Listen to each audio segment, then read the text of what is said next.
Nessa edição, vamos tratar também das dificuldades de Haddad para fechar as suas contas. Nossa edição vai ser dividida em 2 pedaços. Nesse primeiro pedaço, teremos a participação. Agradecemos já a disposição de participar. E boa noite, Adriano Pires, economista, diretor do Centro Brasileiro de Infraestrutura. Adriano. Boa noite, William. Boa noite, Thaís. Boa noite, Loival. Boa noite, Daniel, em Brasília. A nossa turma, Daniel Rittner em Brasília, Thaís Herédia e Lourival Santana, ambos comigo aqui na bancada, no estúdio da Avenida Paulista, em São Paulo. Nosso primeiro assunto, o presidente Luiz Inácio Lula da Silva participou hoje de cerimônia de retomada de obras da refinaria de Abreu Lima, em Pernambuco, e acusou os Estados Unidos de atuarem em conluio com a Lava Jato para prejudicar a Petrobras. Veja na reportagem. Lula defendeu a refinaria que esteve no centro de escândalos de corrupção das gestões petistas, com dirigentes da Petrobras e empreiteiras admitindo que o projeto rendeu propinas milionárias, e acusou os Estados Unidos de tramar com a Lava Jato o fim da estatal. Tudo o que aconteceu nesse país foi uma mancomunação entre alguns juízes desse país, alguns procuradores desse país, subordinados ao Departamento de Justiça dos Estados Unidos, que queriam e nunca aceitaram o Brasil ter uma empresa como a Petrobras. O presidente trata a retomada da construção como uma resposta à operação. Tanto Lula quanto o PT atribuem a crise no setor petroleiro à Lava Jato. Não era contra a Petrobras. Porque se você quisesse, de fato, apurar corrupção, você apura. Você apura a corrupção. Se pegar o João Paulo, se o João Paulo roubou, manda ele embora, manda ele para a cadeia. O que não pode punir é a soberania de um país como o Brasil e da sua empresa mais importante, que é a Petrobras. A refinaria, que originalmente seria construída em parceria com a estatal venezuelana PDVSA, demandou até agora cerca de 20 bilhões de dólares em investimentos, mas opera com menos da metade da capacidade projetada. Hoje, Abreu e Lima processa 100 mil barris de petróleo diariamente. O projeto de expansão anunciado por Lula acrescenta a capacidade de refino de outros 150 mil barris. Ao todo, a Petrobras investirá 17 bilhões para aumentar a produção de diesel do país até 2028. Mais cedo, o presidente esteve em Salvador para a assinatura de um acordo de criação do Parque Tecnológico Aeroespacial da Bahia e voltou a criticar a privatização da Eletrobras. Esse país já poderia estar consagrado como a 5ª economia do mundo há muito tempo. Mas há muita gente nesse país que teima em retroceder. O que fizeram com a nossa Petrobras? A privatização da Eletrobras. A privatização da Eletrobras, as pessoas não gostam que se fale, mas foi um escárnio nesse país que se fez num setor estratégico como o setor de energia. A razão que as pessoas se preocupam, não só os historiadores, nós também jornalistas, como o passado, é para tratar de não repetir o que deu errado. A história da Abreu e Lima é um belo pedaço da história recente do nosso país.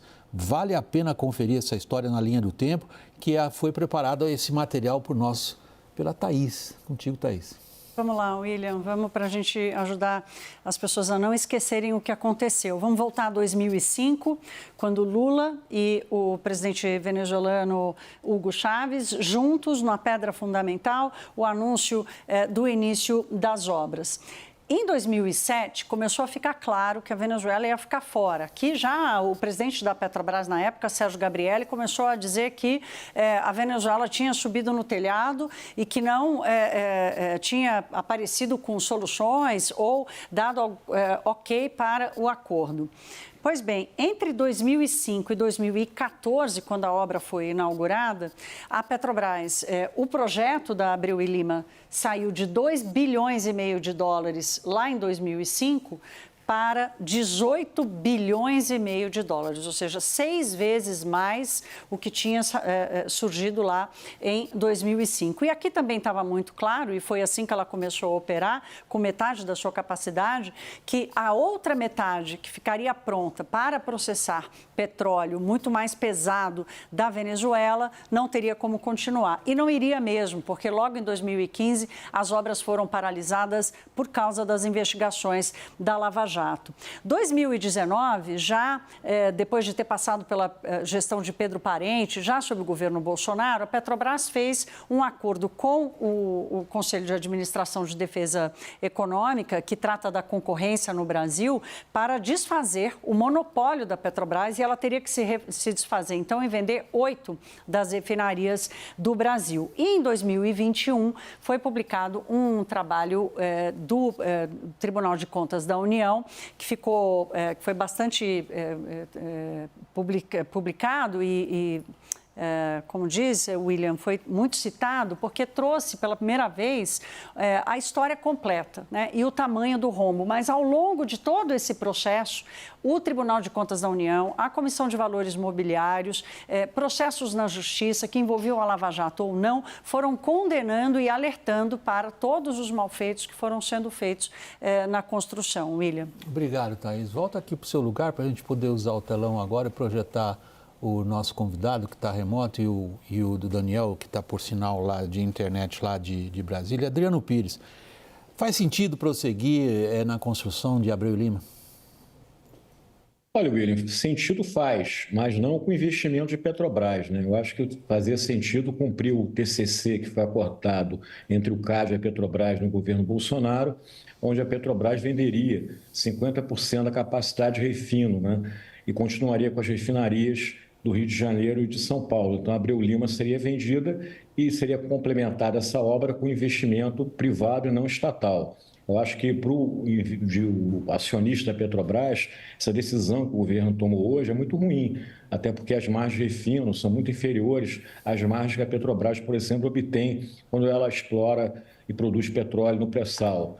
Então, do ponto de vista do acionista, é uma péssima notícia. E o que eu acho mais lamentável de tudo, né, William, é o discurso do presidente Lula, que ele está justificando outra vez a retomada da obra de Abreu e Lima com um discurso ideológico, né? Ele poderia até usar argumentos técnicos para justificar. Ele poderia dizer, olha, essa obra já está parada há muito tempo, quanto mais tempo a gente demorar a construir, mais caro fica. A gente tem um exemplo, por exemplo, de Angra 3, que é uma coisa parecida com isso, que não se completa a obra, quanto mais demora, mais caro fica. E colocar que, olha, vamos usar o dinheiro aí da Petrobras, porque a gente não acha que não tem que privatizar a refinaria, afinal de contas, o governo foi eleito democraticamente e o tempo todo na campanha o presidente assegurou que ia parar com o movimento de privatização. Então, tem até uma história para ser contada, né, do ponto de vista técnico. Não outra vez cometer o mesmo erro, né, de justificar isso com um discurso ideológico, político, de um absoluto nonsense completo, né? Então, volto a repetir, acho que a Abreu Lima é importante terminar, porque ela é uma refinaria que vai produzir muito diesel. Agora, como a Thaís colocou, é um projeto que está tudo errado. Ele começou errado, ele continua errado e vai acabar errado. Agora é melhor acabar do que deixar do jeito que está, entendeu? E volto a repetir, a gente queria simplesmente usar dinheiro privado e não vai usar por uma questão ideológica, né? Eu quero saber como é que vai ficar esse acordo na frente, o TCC, né? Porque lembra que o acordo foi feito justificando que o Brasil precisa ter um mercado mais concorrencial de refino. E agora vamos voltar para trás, agora não precisa mais, agora voltamos ao monopólio. Quer dizer, vamos reforçar o monopólio. No final do ano passado, a própria Petrobras assinou aí um termo para voltar a ter equity na refinaria da Bahia, que ela vendeu também. Adriano, o monopólio é uma coisa sempre ruim para o consumidor. Tem um bocado de coisa que você colocou na mesa, um bocado de coisa, todas elas relevantes. Eu vou pensar inicialmente uma para trazer o Lorival à nossa conversa, além do que você está colocando. Você está jogando para o futuro e, ao mesmo tempo, você está nos chamando a atenção como é que isso foi decidido lá atrás. Lorival, tem uma ideia do que era o ambiente na América do Sul no momento em que Chávez e Lula cruzam caminhos na Abreu Lima? Foi no mesmo ano em que o presidente Lula, ao inaugurar uma ponte sobre o rio Orinoco, construída pela Odebrecht, pediu votos para o Hugo Chávez, pediu para o povo venezuelano reeleger o Hugo Chávez. né? Esse discurso, eu cobri muito a Venezuela, né? Cuba, Coreia do Norte, Irã, e esse discurso do Lula se parece demais com os discursos dos ditadores desses países. Vamos ficar no Hugo Chávez. Tudo que acontecia que contrariava o regime dele, ele acusava os Estados Unidos de terem perpetrado aquilo, e com essas acusações vagas, assim, certos juízes, certos procuradores, não fala quem são os juízes, não fala quem são os procuradores e não apresenta provas, né? Até Mas porque... ele menciona o Departamento de Justiça americano. E aí vai, exato, o Departamento de Justiça americano, os juízes e procuradores brasileiros estavam a serviço do Departamento de Justiça americano, isso no governo de Barack Obama, um partido democrata, e que, aliás, Barack Obama chamou o Lula de o cara ao apresentá-lo ao primeiro-ministro da Austrália no G20 de 2009. Eu estava lá, inclusive, em Londres. Assim, não tem pé nem cabeça uma história dessa. E se tiver, o presidente Lula tem a obrigação, como presidente, como funcionário público, de apresentar as provas que ele tem, porque isso seria um escândalo internacional gravíssimo, realmente, né? O Departamento de Estado americano comandar o judiciário brasileiro. De Justiça, Departamento de Justiça. Desculpa, o Departamento de Justiça americano comandar o sistema de justiça brasileiro e também o Ministério Público. São dois ramos, inclusive, diferentes. Um pertence ao Executivo, outro ao Judiciário. E isso durante um governo do PT, que, portanto, também não tinha nenhum controle sobre nada, né? A ABIN não percebeu isso e muitos anos depois ele vem com essa denúncia. Quer dizer, não dá para levar a sério uma coisa dessa. E ao não poder levar a sério algo que o presidente de um país diz, esse país deixa de ser levado a sério. Eu quero só complementar aqui uma informação que casa muito com isso. Eu acabei de citar aqui CVM, o próprio Tribunal de Contas da União, a Comissão de Valores Mobiliários, né? A quantidade sem contar as empresas todas envolvidas, né, que são aquelas todas que ficaram famosas na Lava Jato, os executivos das empresas, os executivos da Petrobras, que assumiram a corrupção, assumiram os desvios, mas além disso, quer dizer, além de você ter uma investigação capilarizada por várias instâncias, a Petrobras chegou em 2015 como a empresa mais endividada do mundo, 130 bilhões de dólares a sua dívida, que ela só foi conseguir demonstrar que tinha controlado agora, faz poucos anos, né? Então, é muito desfeito, muito mal feito e uma investigação muito capilarizada para o presidente agora dizer, não, foi o Departamento de Justiça, enfim. Bom, nosso esforço aqui foi em estabelecer os fatos, tais como eles são conhecidos pela história contemporânea. Agora, vamos passar para a segunda parte do que o Adriano sugeria na intervenção dele, que a gente pensar o que vem por aí. O que vem por aí agora em termos de políticas públicas, quando a gente olha o exemplo de hoje da Abreu e Lima, Daniel Hittner? Olha, William, como que funciona a cabeça de Jean Paul Prats, dos outros diretores atuais da Petrobras e de resto de boa parte do governo Lula, pelo menos de quem está mais envolvido nesse assunto de energia, petróleo e gás?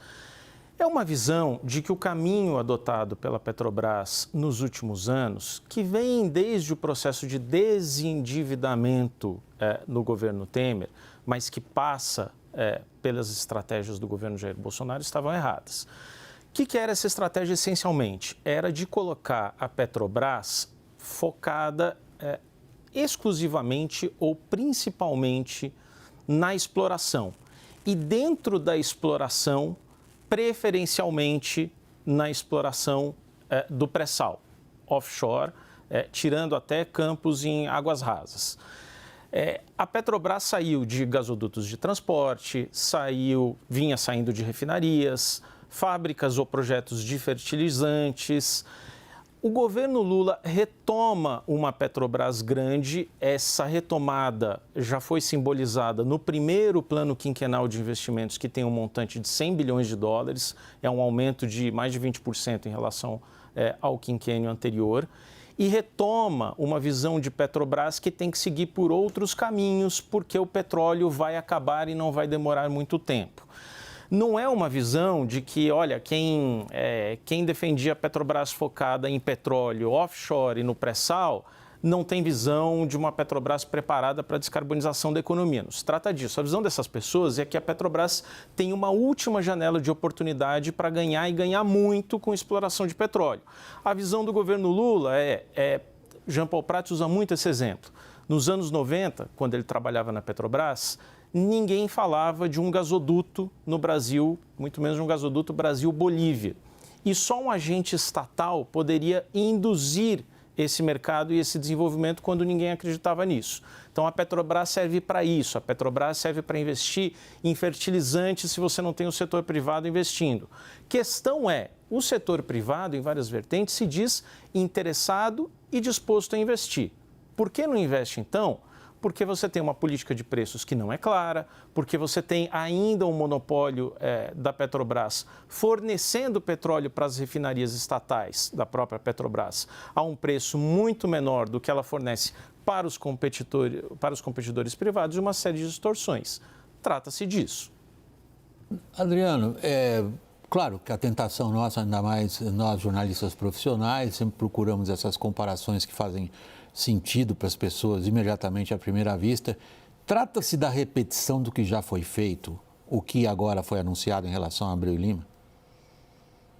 Olha, do ponto de vista de planejamento, estratégia da empresa, sim, né? É uma volta ao passado, né? Petrobras agora, pelo plano que ela anunciou no passado de investimento, claramente ela vai voltar a investir em todos os setores, né? Lembra que, em termos absolutos, o setor de exploração e produção vai ter mais dinheiro, mas em termos percentuais cai também a parcela do investimento em exploração e produção, volta investimentos muito grandes em refino, que não tinha nos planos anteriores do governo Temer e Bolsonaro, volta investimentos em gás natural, a TBG também não vai ser vendida, a transportadora Brasil-Bolívia, volta investimentos também em energias renováveis. E se fala, inclusive, que a Petrobras pode voltar ao segmento da distribuição de combustível, né? Recentemente, a gente viu que ela anunciou que não vai renovar mais a marca que estava com a empresa que hoje é privada, que é a Vibra, né? O que eu acho disso, William, é que o passado passou, né? A gente sempre brinca que não é à toa, né? Não é sem querer que o retrovisor ele é menor que o para-brisa. A gente tem que olhar para frente.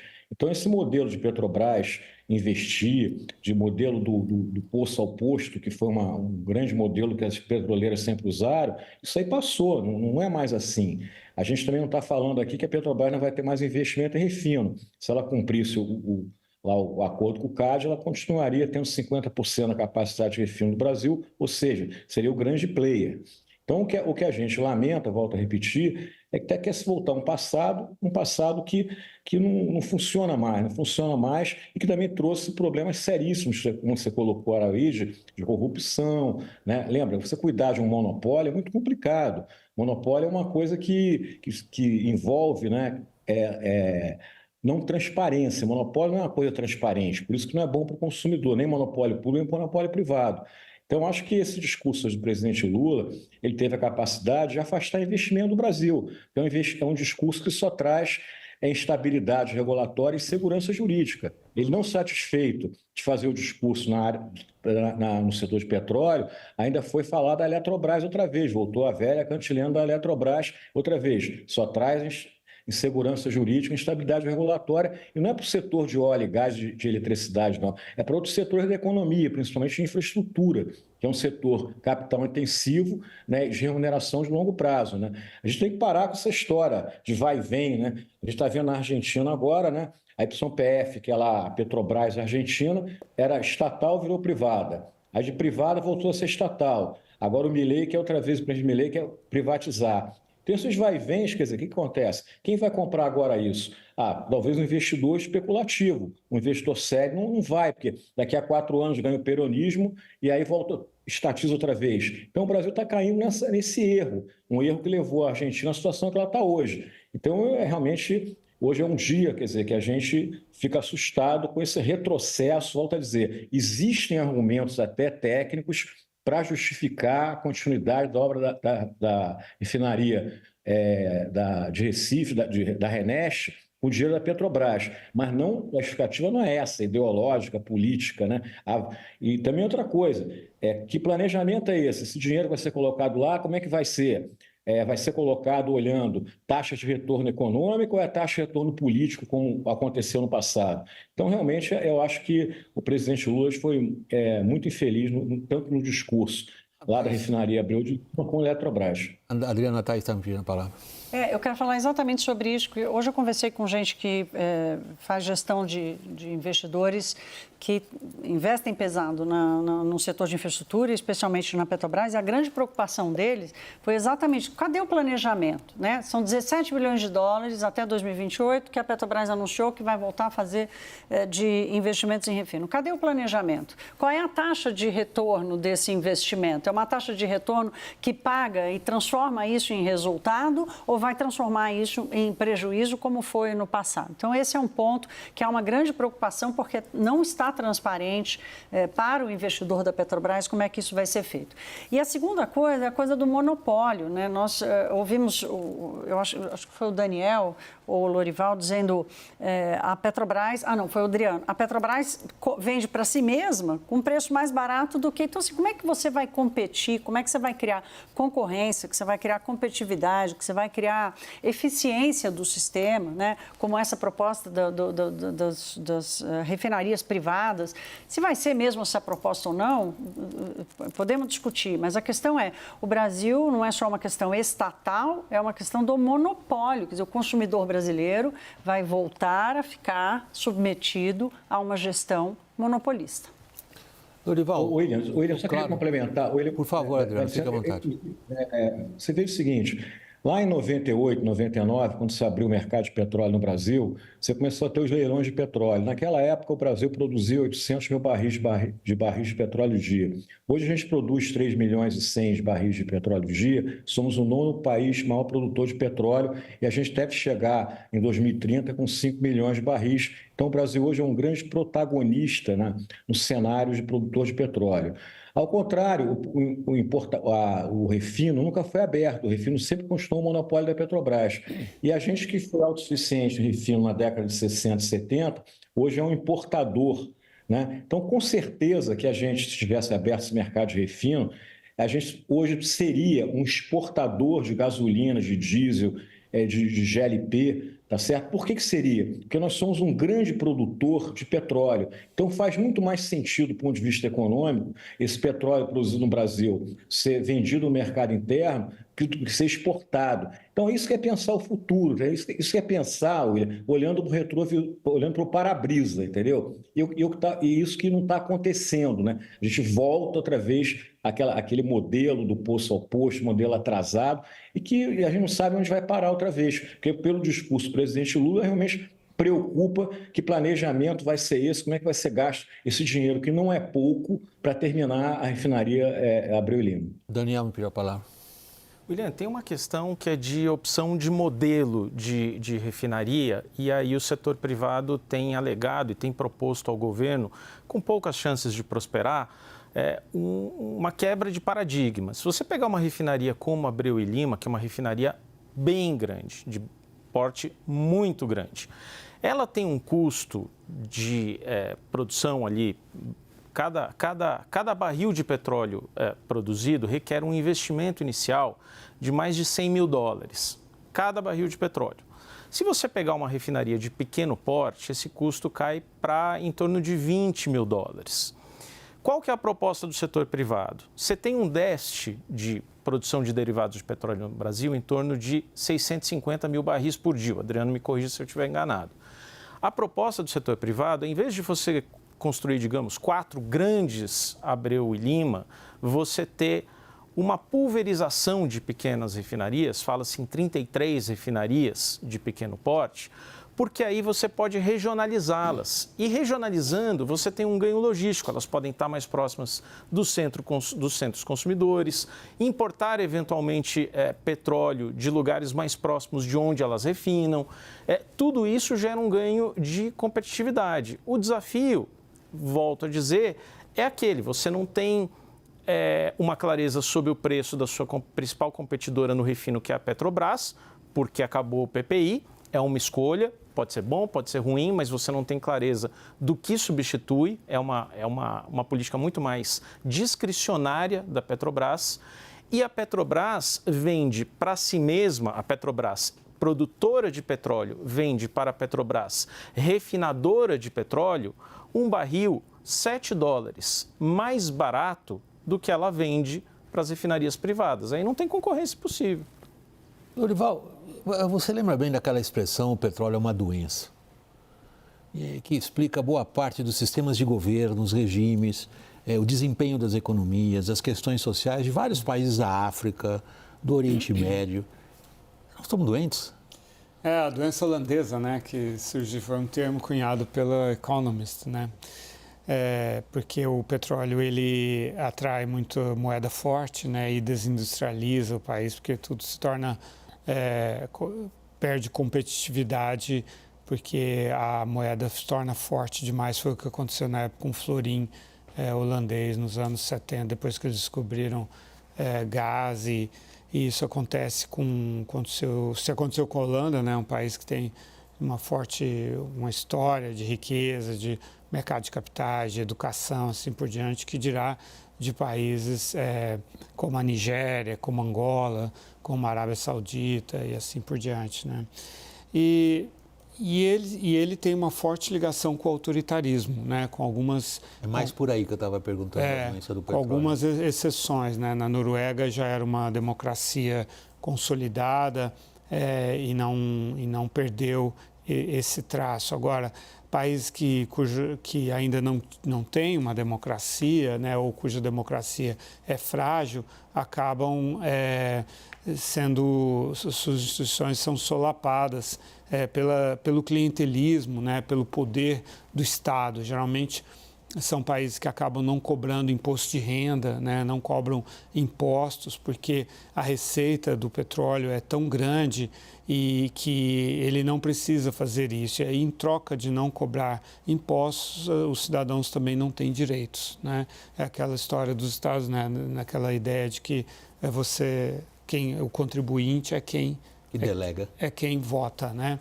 Se você não é contribuinte, você também não exige. Se o Estado não cobra imposto de você, você também não cobra nada do Estado. Eu vi isso na Líbia, né, nesses países, Iraque, né, Irã, esses países. E aí a Venezuela sucumbiu a isso, né? A gente assistiu a esse processo acontecer na Venezuela, naquele auge do boom das commodities, né? Hugo Chávez distribuindo, chamava missões, né? Existem até hoje, distribuindo dinheiro para as pessoas, literalmente bolsas, né?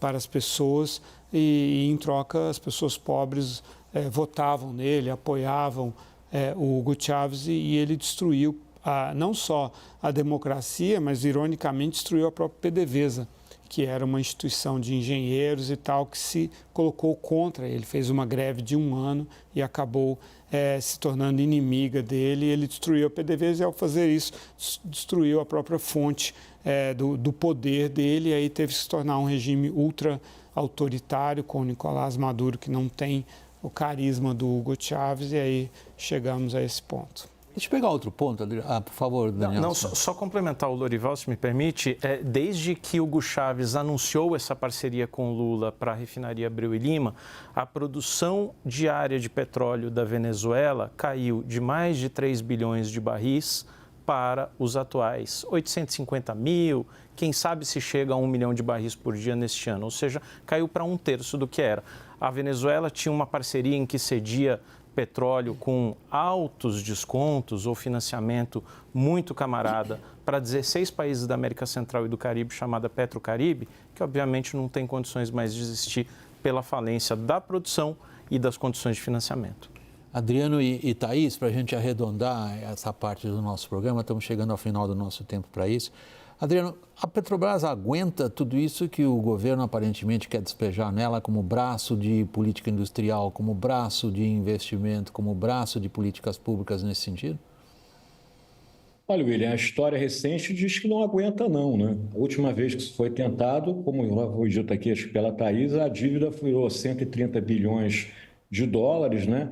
A Petrobras chegou um momento que não tinha nem balanço a empresa, né? Era a empresa com a maior dívida de corporação do mundo, teve processo em Nova York, né? Então, eu acho que a história recente mostra que a Petrobras não é para isso. A Petrobras é uma empresa, volto a dizer, de capital aberto, né? Ela tem acionista privado, né? O maior acionista é o governo. Eu acho que o governo deveria trabalhar para a Petrobras gerar lucro e pagar dividendo alto. Ele pega esse dividendo, ele faz, como ele é o maior acionista, faz o que ele quiser com esse dinheiro, né? E não usar ela como instrumento de política. E já se mostrou que isso vai levar outra vez, não tem a menor dúvida, à situação anterior. E a Petrobras tem um produto de alto valor. A gente deu sorte também na recuperação da Petrobras, da dívida dos 120, 130 bilhões de dólares, que o petróleo voltou a subir no início do governo Temer, o que facilitou, além do programa de desinvestimento, de redução de custo. E a gente parece que não aprende, né, William? Parece que não aprende. Acho que a Petrobras não aguenta esses desaforos todos que vão vir por aí, que parecem vir por aí. Vamos torcer que isso não aconteça, mas realmente o dia de hoje é um dia que a gente pode ser uma mudança, né? 2023, a Petrobras foi muito bem recebido pelo mercado, basta olhar o comportamento das ações. A própria paridade de importação que foi abandonada, na prática não foi. O preço seguiu o tendência do mercado nacional. Mas agora parece que no segundo ano do governo Lula está surgindo realmente aquela velha Petrobras, do velho PT, e eu acho que isso vai dar problema, não tem a menor dúvida. Thaís, para terminar. O ex-ministro da Fazenda, Guido Mantega, que o presidente Lula quer colocar agora, gostaria que ele fosse o presidente da Vale, mas não vai ser possível, quer colocá-lo no conselho, foi presidente do conselho da Petrobras durante muitos anos e fez parte do conselho da Petrobras durante muitos anos e foi condenado por vários processos administrativos, enfim, pela sua gestão. Eu quero só acrescentar isso para marcar numa linha do tempo que certamente a gente vai fazer mais para frente, em que as decisões sobre quem vai gerir o quê e quanto isso vai custar ao Brasil estão sendo tomadas agora. E a gente vai ter que voltar nisso mais à frente. Adriano Pires, economista e diretor do Centro Brasileiro de Infraestrutura, nosso agradecimento pela sua participação aqui no WW. Boa noite, Adriano. Boa noite a todos, é um prazer sempre estar aqui no WW. Lore, igualmente você, muito obrigado pela participação aqui no estúdio. A gente vai para o intervalo, na volta nosso assunto é o alerta do TCU para um déficit de 55 bilhões de reais. O governo ainda está tentando negociar a reoneração da folha de pagamentos. Até já.